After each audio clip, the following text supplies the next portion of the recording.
Around about 30 lakh crores globe spend करता है on electricity every month as per Wikipedia. आपकी क्या राय है इतने बड़े एक्सपेंडिचर पे?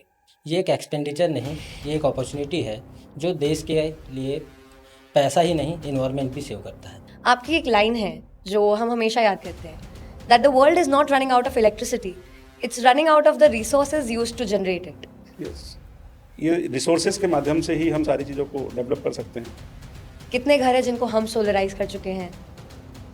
मोटा मोटी यदि हम बात करें घरों की, तो जो पीएम सूर्य घर योजना आई उसके आधार पर हमने करीबन 300 घरों को इसे दे दिया है।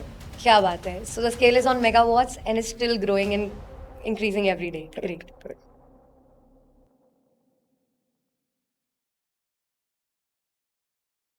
हर्षद मेहता ने एक बार कहा था, इंडिया में इन्वेस्ट करो, इंडिया का भाव बढ़ने वाला है।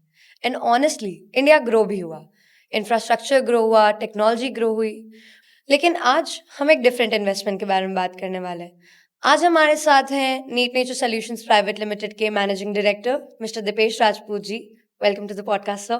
Thank and you. कंपनी के founder mister Ritesh Kumar Khandelwal ji. Thank you so much. Welcome sir. Sir, मैं आपसे जानना चाहती हूँ कि आपने कैसे इस बिजनेस अपॉर्चुनिटी को, एनएसपीएल की जर्नी को स्टार्ट किया था? इस बारे में केवल एक चीज़ बोलना चाहूँगा कि शुरू से एक विज़न रहा है कि कोई चीज़ हम जो नेशन को कंट्रीब्यूट कर पाएँ, तो वो मेरे को 2 जगह दिखा, एक वेस्ट के अंदर और दूसरा वेस्ट को रिमूव करके रिसाइकल करके, और दूसरा दिखा ग्रीन एनर्जी फील्ड में।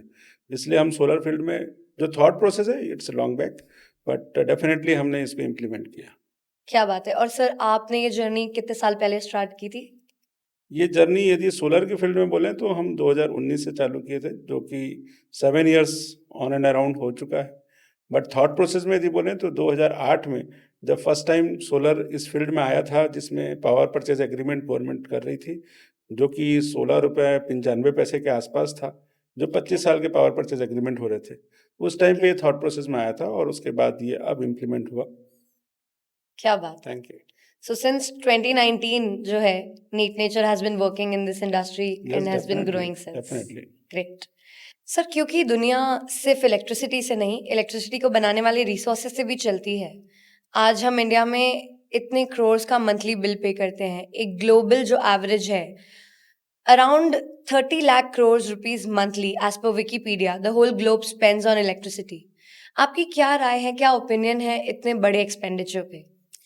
ये एक एक्सपेंडिचर नहीं, ये एक अपॉर्चुनिटी है जो देश के लिए पैसा ही नहीं, इन्वायरमेंट भी सेव करता है। क्या बात है! That's very true. आज हम सोलर से ना सिर्फ अपने पैसे, अपने इलेक्ट्रिसिटी बिल्स बचा पा रहे हैं, बट हम नेचर को भी कंट्रीब्यूट कर पा रहे हैं, सब मिलके। सर, मैं आपसे जानना चाहूँगी कि लोग यूजुअली सोलर के पीछे की कॉस्ट देखते हैं, पर वो अपने एग्जिस्टिंग बिजली बिल के पीछे की एनवायरमेंटल कॉस्ट नहीं देख पाते हैं। डेफिनेटली हर यूनिट बिजली का एक इन्वायरमेंटल कॉस्ट भी होता है। हम अपने इलेक्ट्रिसिटी बिल पैसे पे तो पे कर देते हैं, पर उस पे एक इन्वायरमेंटल कॉस्ट भी होता है जो हमारे आने वाली जनरेशन को पे करना होता है। जी, बिल्कुल। यानी कि सोलर ना सिर्फ आज के लिए है, पर आने वाले कल को भी संवारता है। जी हाँ, बिल्कुल। क्या बात है sir! What a thought process! Sir, thought process से मुझे याद आया, आपकी एक लाइन है जो हम हमेशा याद करते हैं, that the world is not running out of electricity, it's running out of the resources used to generate it. Yes, yes, it's a line for this industry actually, और डेफिनेटली ये दिमाग में है कि ये रिसोर्सेज के माध्यम से ही हम सारी चीज़ों को डेवलप कर सकते हैं। तो ग्रीन एनर्जी के फील्ड में definitely solar, hydro and wind.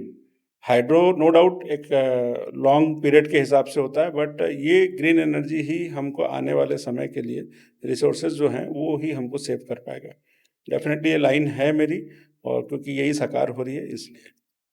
What a great thought sir! Sir, जैसे आपने बताया that hydro, wind and all of this is a booming part of green energy right now. Sir, जब हम solar लगाते हैं, I want to know it from you कि कितने साल हम निश्चिंत हो सकते हैं? डेफिनेटली ये बहुत अच्छा क्वेश्चन है आपका, और इस पे हम 30 इयर्स तो वारंटी देते हैं, generation warranty. Generation warranty in the sense 30 years हम थोड़े से मतलब बहुत कम लिटिल बिट जनरेशन रिड्यूस होता है। It is on and around 11 to 13%। After that भी हम उसको यूज़ कर सकते हैं, बट डेफिनेटली एक टाइम फ्रेम होना चाहिए, तो 30 ईयर्स तक हम बहुत अच्छे से उसको यूज़ कर सकते हैं। यानी कि ये मानना गलत नहीं होगा कि आज का सोलर और 30+ इयर्स के बेनिफिट्स। यस, क्या बात डेफिनेटली है। डेफिनेटली। डेफिनेटली। पर इस पे एक ये है कि पावर परचेस एग्रीमेंट जो गवर्नमेंट के साथ होता है जी। डिस्कॉम के साथ, वो 25 ईयर्स का रहता है। अच्छा, जो बड़े प्रोजेक्ट्स हैं उनमें power purchase agreement is for 25 years. जी। Great. Not and but not for it's that a, 25 not years. only for big projects, okay. it's also for small projects. जी। आफ्टर दैट यदि कोई गाइडलाइन चेंज होती है उसके according, but वो beneficial आपको उस समय भी रहेगा। क्या बात है। यानी कि it's a renewable benefit. Yes. जैसे इस सेक्टर में है, it's a renewable benefit. Great. Sir, मैं अब जानना चाहूंगी कि व्हाट हैज बिन एनएसपीएल's जर्नी। आप लोगों ने आज तक क्या क्या वो प्रोजेक्ट्स हैं जो आपके माइलस्टोन्स रहे हैं, क्योंकि हमारी ऑडियंस भी जानना चाहती है कि हम आज क्या मुकाम हासिल कर चुके हैं, कितने घर हैं जिनको हम सोलराइज कर चुके हैं। मोटा मोटी यदि हम बात करें घरों की, तो जो पीएम सूर्य घर योजना आई उसके आधार पर हमने करीबन 300 घरों को इससे दे दिया है, और 300 घरों के अलावा भी एप्लीकेशन बहुत सारे पेंडिंग हैं। नंबर काउंट्स डेफिनेटली नहीं है, बट इस साल हमारा 500 प्लस घरों को देना टारगेट है। और यदि हम इंडस्ट्रियल सेगमेंट में या प्राइवेट सेगमेंट में जो कि हम गवर्नमेंट को पावर सप्लाई कर रहे हैं, उसमें हमारा कुसुम योजना में 10 मेगावाट्स का प्रोजेक्ट अभी सक्सेसफुली कंप्लीट हो गया है। और भी इसके अलावा इंडस्ट्रीज और कमर्शियल प्रोजेक्ट्स जो कंटिन्यू प्रोसेस में हैं। नंबर काउंट्स के हिसाब से डेफिनेटली बोलूँगा कि कमर्शियल के जो छोटे छोटे प्लांट्स हैं, it is on and around 2 megawatts के प्रोजेक्ट हमारे कंप्लीट हो चुके हैं।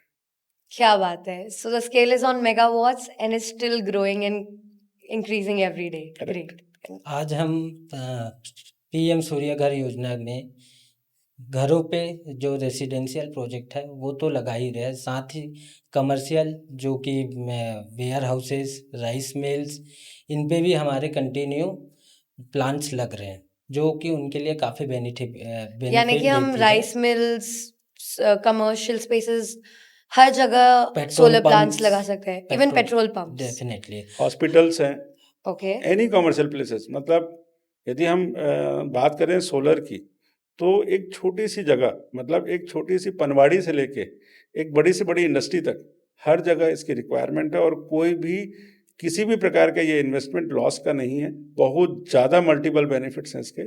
तो क्या बात है। डेफिनेटली सोलर में जाना चाहिए। सस्ती, अच्छी, क्लीन एनर्जी के लिए सोलर डेफिनेटली आज हर जगह यूज़फुल है। क्या बात है। सर, क्योंकि आपने ये सारे बेनिफिट्स आज फिर से हमारी रोशनी में लाए, सर ये एक सस्टेनेबल ऑल्टरनेटिव है आज की दुनिया के लिए, उसके बावजूद लोग हेजिटेट करते हैं सोलर लगवाने में, उस पर आप क्या कहना चाहेंगे।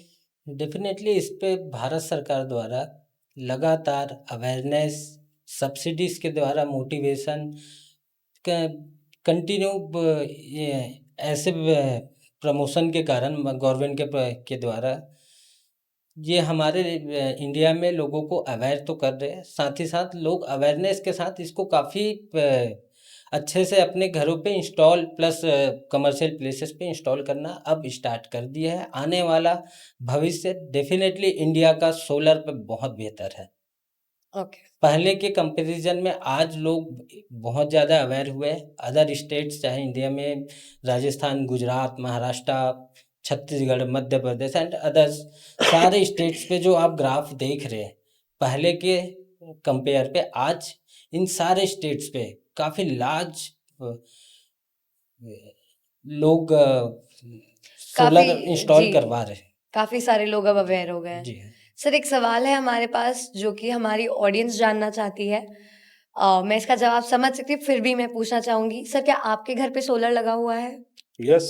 सर, आपके घर पे। जी हाँ, बिल्कुल लगा हुआ है। हमारे घर पे 6 किलोवाट का सोलर प्लांट इंस्टॉल हुआ था। ज़रूरत के बढ़ी, घर पे लोग ज़्यादा है, सदस्य ज़्यादा है, ओके। जो कि अब 9 किलोवाट पे हम सोलर प्लांट लगाए हुए हैं। ऑन एंड अराउंड अच्छा। हमारे घर पे लगभग 7 से 9 हज़ार रुपये के बिजली बिल आते थे, जो अब ओके। लगभग मुझको हर मंथ, कभी बहुत ज़्यादा अगर मैंने पे किया है तो 1700 रुपये लास्ट मंथ मैंने पे किया था, अदरवाइज हाँ 500 700 कभी कभी तो मुझको पे भी नहीं क्या करना बात होता। है, यानी कि आप 8-9 हजार से 500-700 रुपए पे आ जी गए हाँ, हैं। समटाइम्स वो भी नहीं पे करना होता है हमको। अच्छा, sometimes even that hasn't happened. क्या बात है। सर आपके यहाँ किस कैपेसिटी का पावर प्लांट लगा हुआ है? मेरे यहाँ जो कैपेसिटी लगी है वो 6 किलोवाट की लगी हुई है। ओके। 6 किलोवाट पे मेरा ऑन एंड अराउंड जो 5000 से 6000 का बिल एवरेज आता था हम्म। वो ऑलमोस्ट नील हो चुका है। और क्या बात है। डेफिनेटली यदि हम पे बैक पीरियड की बात करें, मतलब रिटर्न ऑफ इन्वेस्टमेंट, तो यदि गवर्नमेंट सब्सिडी से यदि हम 6 किलोवाट के प्लांट को कैलकुलेट करते हैं तो it on and around 3 years में फ्री हो जाता है, जो कि 30 इयर्स वारंटी के साथ। तो 27 इयर्स, मतलब 25 टू 27 इयर्स हम जी फ्री की बिजली इंजॉय कर सकते हैं। क्या बात है। It's great. तो जैसा कि हमने जाना, सर के पास तो फ्री की बिजली है, क्या आपके घर पे सोलर है अभी तक? Please let me know in the comments below. Sir जैसा कि आप लोगों ने इतने सारे बेनिफिट्स बताए, एक जो सबसे बड़ा बेनिफिट है वो मैं आपसे जानना चाहूंगी। व्हाट इज पीएम सूर्य घर मुफ्त बिजली योजना? क्या है, कैसे बेनिफिट लें? Is it really the most beneficial way right now to go for it? What is it about? मतलब it's a great question. I think इस इंडस्ट्री के लिए बहुत बड़ा अच्छा क्वेश्चन है ये, कि पीएम सूर्य घर योजना के बाद जो क्रांति आई है सोलर इंडस्ट्री के अंदर, वो अपने आप में अनूठी है। और इसी के बाद लोगों को अवेयरनेस आई, क्योंकि बड़े प्रोजेक्ट्स तो लग रहे थे बट स्मॉल प्रोजेक्ट्स में अवेयरनेस नहीं आ रही थी। पीएम सूर्य घर योजना जो गवर्नमेंट ने लॉन्च किया, गवर्नमेंट लॉन्च करने के बाद उसके सब्सिडी के जो बेनिफिट दिए, उसके बाद लोगों का अट्रैक्शन उस सेक्टर में पड़ा, जिससे अवेयरनेस कैंप के थ्रू उनको अवेयर किया गया कि डेफिनेटली ये बेनिफिट जो मैंने अभी पास्ट में आपसे डिस्कस किया कि हम 3 साल के अंदर आरओआई निकाल सकते हैं या 2.5 साल के अंदर आरओआई निकाल सकते हैं, it's a based on subsidy only, है ना। यदि हम सब्सिडी हटा देते हैं तो it is on and around 5.5 years around, उसके बेसिस पे निकाल सकते हैं। तो इसमें गवर्नमेंट ने केवल पीएम सूर्य घर में योजना के अंदर सब्सिडी केवल नहीं दी, उसके अंदर मल्टीपल बेनिफिट्स हैं। जैसे उन्होंने सबसे पहले तो जितने वेंडर्स हैं उनको पुशअप किया कि भाई आप अवेयरनेस कैंप लगाएं, कंटिन्यू प्रोजेक्ट्स लोगों को अवेयर करें और लगाएं। उसके बाद सेकंड था एक एक चीज़ पे मॉनिटरिंग, गवर्नमेंट की डायरेक्ट मॉनिटरिंग है कि प्रोजेक्ट्स कहाँ लग रहे हैं, किस तरीके से लग रहे हैं, क्या इसके अंदर एफिशिएंसी यूज़ की जा रही है, कहीं पर कोई चीज़ों की कमी नहीं थी। एक एक प्रोजेक्ट का वेरिफिकेशन डिस्कॉम के द्वारा होता है।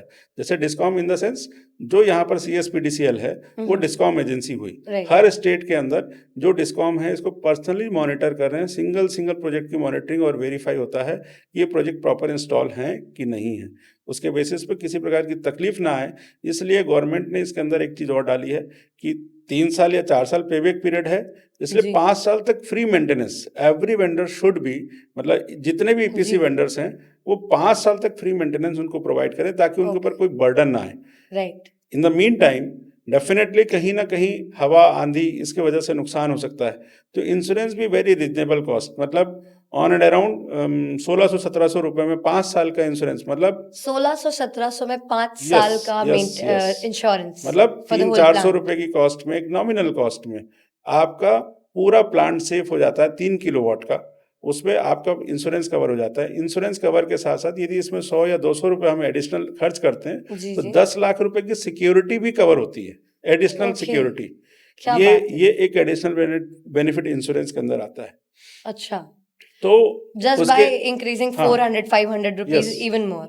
क्या बात है। गवर्नमेंट ने ये भी देखा कि पीएम सूर्य घर योजना के कारण लोगों को कहीं फाइनेंशियल डिफिकल्टीज ना आए, तो उन्होंने एक रीजनेबल रेट ऑफ इंटरेस्ट में अपने नेशनलाइज बैंक, जैसे स्टेट बैंक ऑफ इंडिया है, राज्य ग्रामीण छत्तीसगढ़ राज्य ग्रामीण बैंक, जैसे छत्तीसगढ़ जी स्टेट के अंदर की बात करें, या जो भी स्टेट के अंदर जो ग्रामीण बैंक्स हैं या जितने भी नेशनलाइज बैंक हैं, उनको बहुत सस्ती दरों में 6% जैसी दरों में ब्याज पर वो लोन फैसिलिटी अवेलेबल करने के लिए कही गई। 6% 6% ब्याज दर, जो कि क्या बात। एक सेविंग अकाउंट का इंटरेस्ट होता है। जी लोन तो मिलते ही नहीं, जी डेफिनेटली लोन नहीं मिलते हैं, तो इस ब्याज दर पर लोन देने की बात की गई है। प्लस लोन देने के अलावा उनको इजी EMI में कन्वर्ट करने की बात की गई, ताकि 10 साल तक ये EMI देके पेमेंट कर सके, जिससे कि किसी प्रकार का एडिशनल बर्डन ना आए किसी पे। यानी तो कि banks, government, technology wise discom की वेरिफिकेशंस, हर तरफ से जो सपोर्ट हो सकता है सोलर के लिए आज वो हमें मिल रहा है। इसके अलावा मैं बोलना चाहूँगा कि जब लोन प्रोसेस में तो लोग बहुत ज़्यादा प्रॉब्लम फेस करते हैं, जी डॉक्यूमेंट्स और एवरीथिंग, तो उस पे भी गवर्नमेंट ने एक स्ट्रेस दिया कि भाई इसमें डॉक्यूमेंट्स मिनिमम हो जाए। मिनिमम मतलब आधार कार्ड और बहुत सिंपल डॉक्यूमेंट्स जो 1-2 वेरिफिकेशन के लगते हैं केवाईसी के, राइट। वो सिंपल डॉक्यूमेंट्स में लोन प्रोवाइड किया जा रहा है और definitely with in 15 days loan disburse भी हो रहे हैं और विद इन लोग 15 डेज। यस, और लोन की फैसिलिटी के थ्रू लोग काफ़ी घर जो मतलब इंस्टॉल किए हैं, क्योंकि जहाँ जब छोटे वर्क की बात करते हैं या छोटे घरों की बात करते हैं तो उनके पास एक साथ इन्वेस्ट करने के लिए उतना अमाउंट नहीं होता है। तो इसको भी ध्यान में रखते हुए मतलब गवर्नमेंट उन हर पहलुओं पे ध्यान रखी कि केवल हम स्कीम लॉन्च ना करें, स्कीम इम्प्लीमेंट हो उसके ऊपर लॉन्च करें। तो पीएम सूर्य घर is the best scheme for solar industry.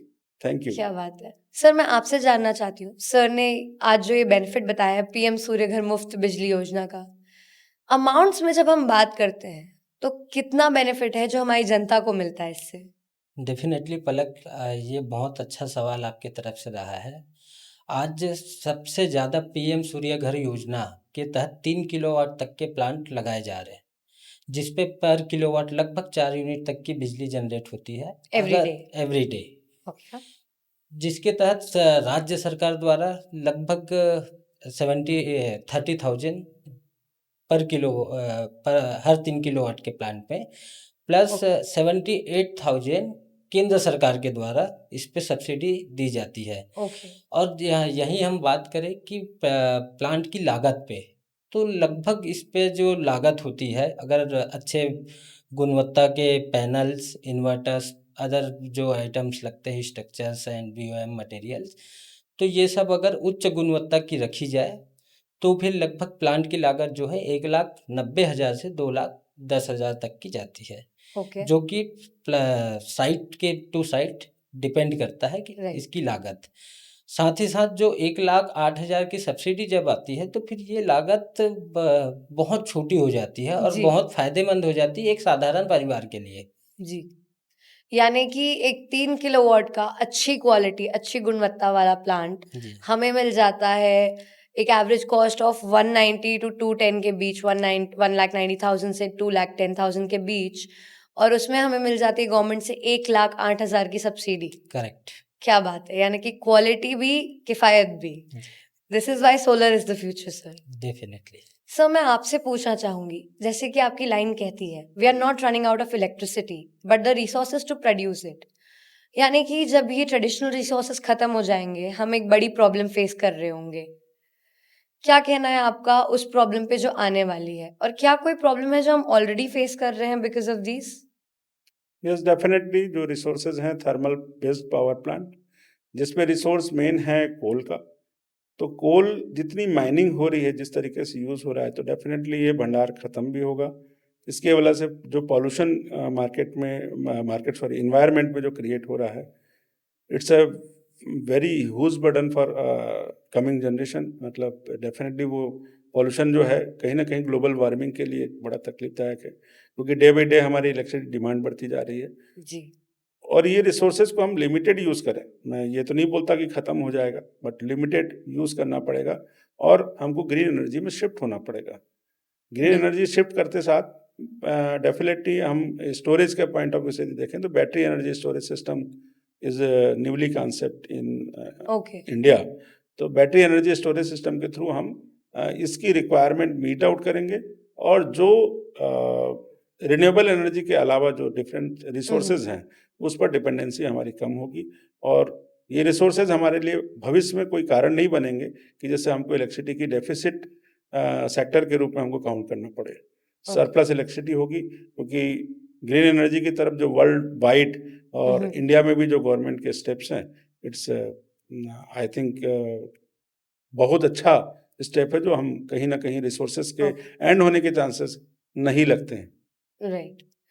So sir मैं एक बात पूछना चाहूंगी जो आपने ब्रिंग अप की, BESS, बेस, जिसके अक्रॉस मैं भी कल जब पढ़ रही थी तब ये मेरे नजर में आया, बैटरी एनर्जी स्टोरेज सिस्टम।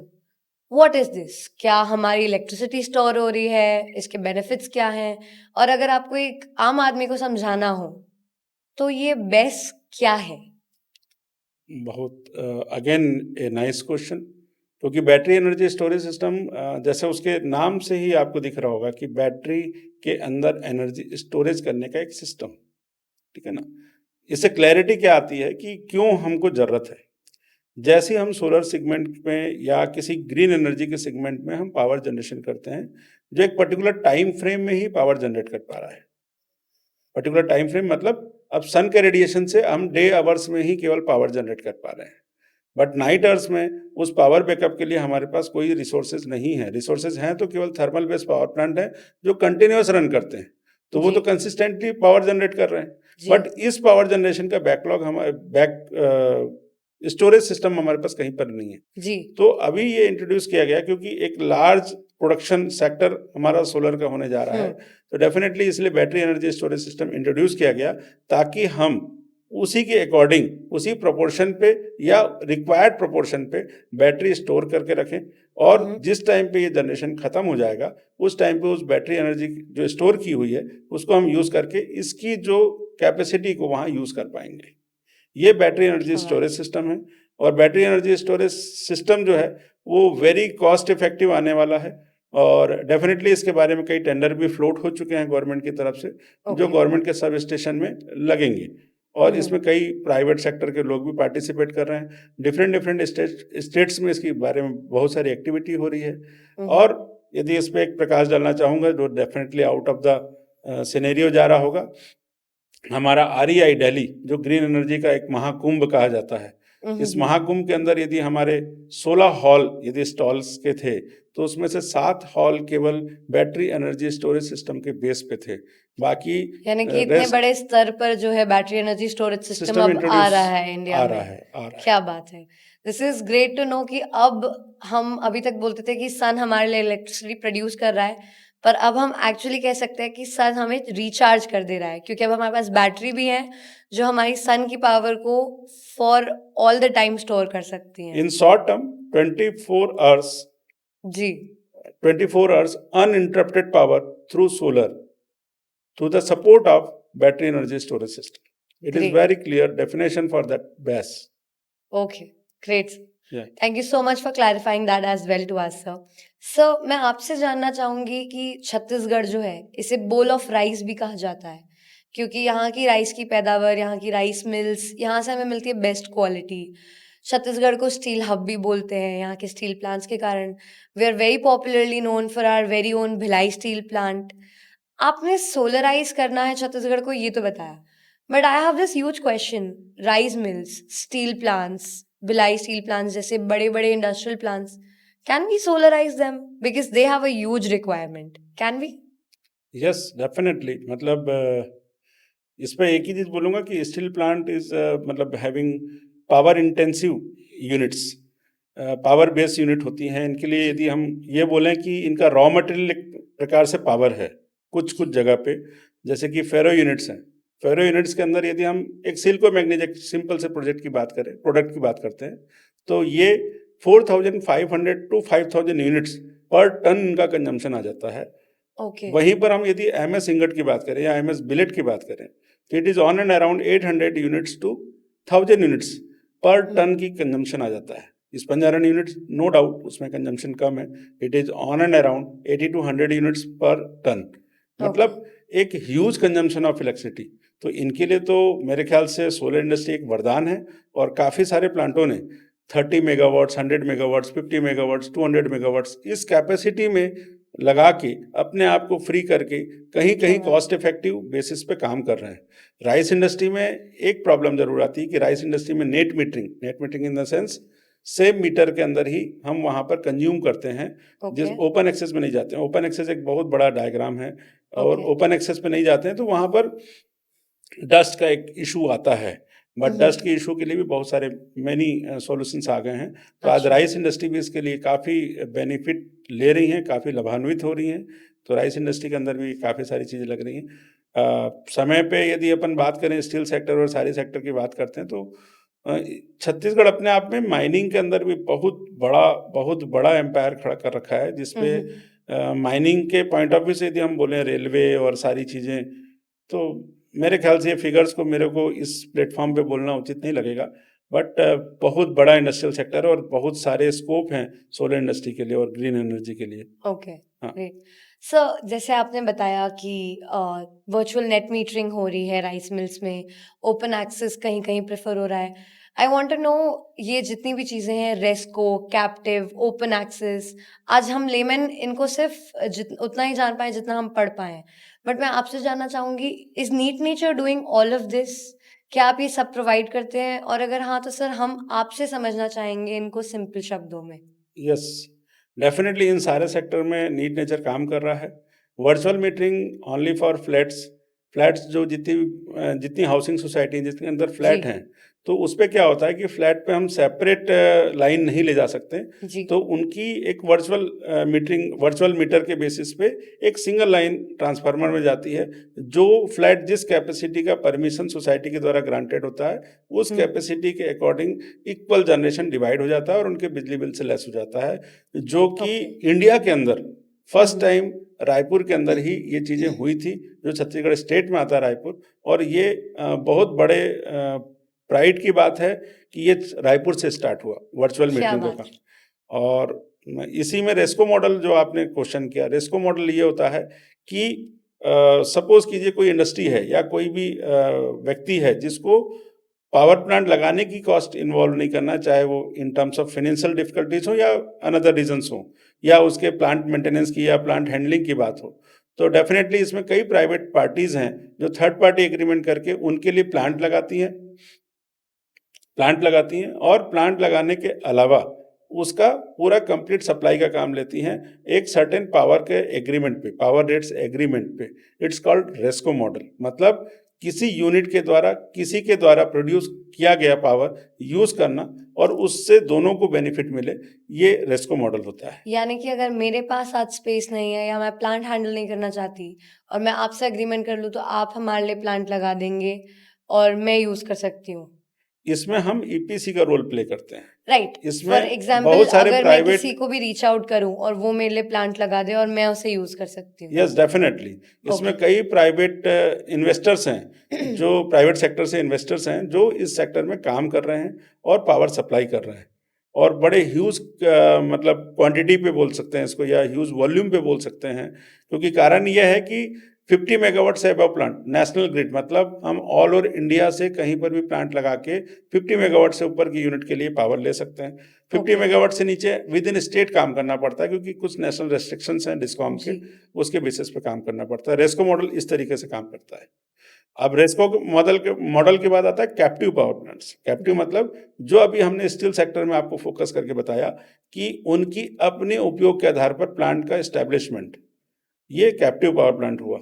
जैसी आपने बोला नेट मीटरिंग एक अलग सब्जेक्ट है। नेट मीटरिंग मतलब 500 किलोवाट से नीचे के जितने भी प्लांट, चाहे वो कॉमर्शियल सेक्टर पे हो, चाहे रेसिडेंशियल पे हो, चाहे किसी भी सेक्टर पे हो, तो वो नेट मीटरिंग के थ्रू, मतलब अपने ही कैंपस में मीटर से डायरेक्टली कनेक्ट करके पावर यूज कर सकते हैं। हुँ, ये इट्स कॉल्ड नेट मीटरिंग। ये सारे सेक्टर पे नीट नेचर बहुत अच्छे से काम कर रहा है, जिसके क्या लिए बात है! Technical expert, qualified team members हमारे कंटिन्यूस काम कर रहे हैं। सारे रिसर्च एंड डेवलपमेंट भी चल रहे हैं। इसमें हम कहीं ना कहीं ग्रीन एनर्जी सेक्टर में हाइड्रो प्रोजेक्ट्स के अंदर भी काम कर रहे हैं। Hydro projects yes, also, great. ये अभी छत्तीसगढ़ में तो नहीं है, definitely other state in India जिस पे हम ये अभी स्टार्ट ही किया है जस्ट, तो हाइड्रो प्रोजेक्ट्स में भी आ रहे हैं।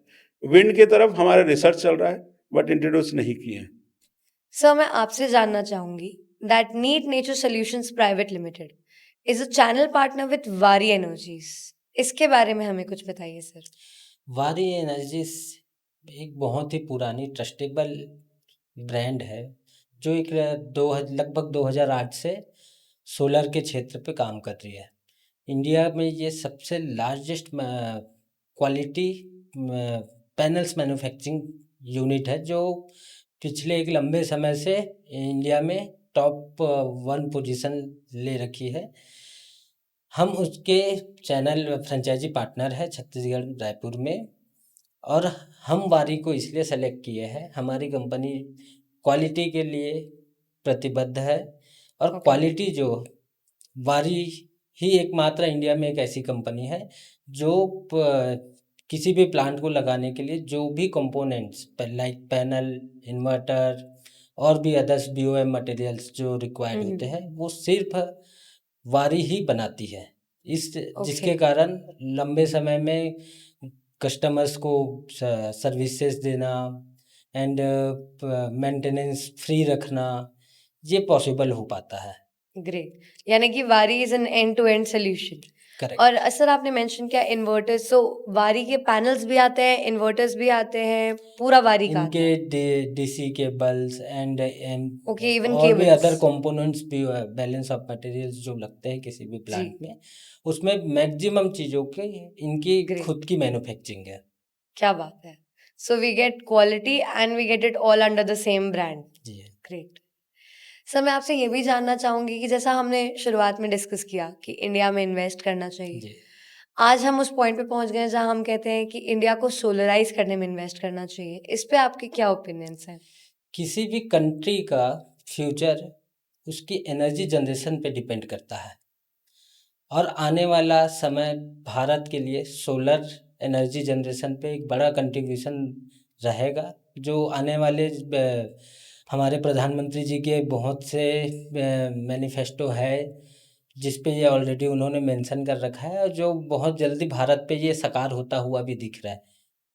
क्या बात है, क्या बात। So yes, solarising India is the future now. Definitely. Sir एक लाइन में अगर मैं आपसे पूछूं सोलर फ्यूचर क्यों है, तो आप क्या कहेंगे? सोलर फ्यूचर क्यों है? सोलर सस्ता, अच्छा, क्लीन एनर्जी है, जो कि फ्यूचर में हमको बेटर इन्वायरमेंट भी देती है, इसलिए क्या बात है। यानी कि we get better environment and better savings all in one solution, that is solar. Definitely. Great. Definitely मैं लास्ट में एक ही चीज़ कहना चाहूँगा, ये सेशन बहुत अच्छा था। और neat nature solutions private limited why choose Waaree, तो वारी एक सिंगल पॉइंट सॉल्यूशन है, बेटर क्वालिटी है in terms of all prospect. Waaree is the good in market reputation also, ठीक है ना, और कहीं ना कहीं प्रिंसिपल उनके काफ़ी अच्छे हैं। ओके। तो डेफिनेटली हम वारी चूज करके नीट नेचर की भी ब्रांड इमेज को अपन ऊपर कर रहे हैं, और वारी की भी ब्रांड इमेज को हेल्प कर रहे हैं, और कहीं ना कहीं हम सोसाइटी को एक अच्छा सॉल्यूशंस प्रोवाइड कर रहे हैं, जी। ये मैं कहना चाहूँगा। और डेफिनेटली सोलर फील्ड के बारे में जितना हम कहें शायद समय कम पड़ेगा, इसलिए इसको यहीं ब्रेक देते हैं। और मैं सबसे चाहूँगा कि सोलराइज हों और नेशन के प्रति कुछ ना कुछ कंट्रीब्यूशन करें, जिससे कि वो सेविंग तो करेंगे, बट डेफिनेटली नेशन के लिए बहुत अच्छा एक वो अपने आप को इन्वेस्ट कर पाएंगे, पैसे को नहीं, अपने आप को इन्वेस्ट कर पाएंगे। क्या बात है। Thank you so much. So doing something for the nature, ना सिर्फ अपने पैसों से पर अपनी खुद की सोच, अपने खुद के कंट्रीब्यूशन से भी। ग्रेट थॉट प्रोसेस सर, आज आप दोनों से मिलकर हमें बहुत अच्छा लगा। Thank you so much for your time and for the thought processes that you have shared with us today. Thanks a lot.